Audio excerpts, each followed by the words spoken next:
Psalm 3 is an everyday prayer about times of trouble. And not like, you had a hangnail type of trouble. I mean, this is said about David during his time of trouble. Many say about me, there is no help for him in God. Like, hey bro, you're in so much trouble, God can't even help you. I mean, that's a bad place, right? Have you ever been in that type of trouble? Maybe it was a relentless bully. Maybe it was somebody that was so jealous about you that they just would not give up. Maybe you brought this trouble upon yourself through a time of sin.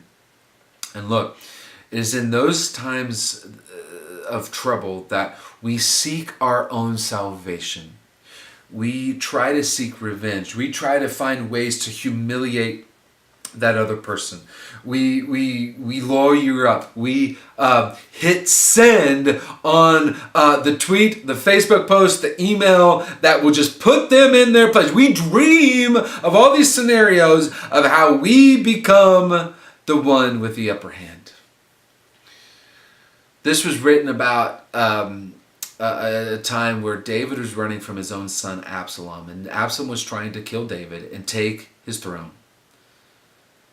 And instead of finding revenge, instead of finding destruction for Absalom, here's what David says: salvation belongs to the Lord. May your blessing be on your people.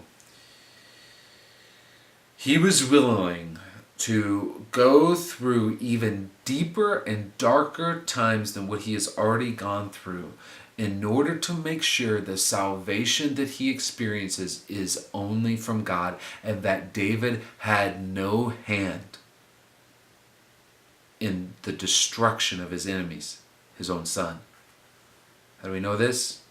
Rise up, Lord. Save me, my God. You strike all my enemies on the cheek. You break the teeth of the wicked. You ever had that prayer? Hey, God, knock in their teeth. See, when we save ourselves and we redeem ourselves and we find revenge for ourselves, I mean, it can be sweet. It can be enjoyable. And we may never feel the twinge of, maybe I shouldn't have done that.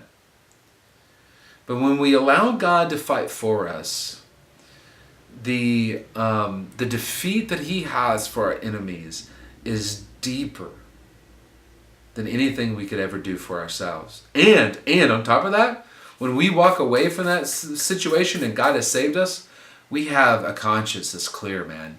Like, we don't have to worry about, did I do the right thing or not? But it also means that we are willing to let that other person do deeper and darker things to us as we wait for the salvation of God. It's going to take patience. It's going to take perseverance. It's going to take not hitting send and not throwing the fists ourselves. It's not easy. I haven't always done that. But at the end of the day, when God brings his salvation in, our conscience is clear, and his destruction, his defeat is deeper than anything we could ever do. And we get to see exactly how God defends and saves his people in times of trouble.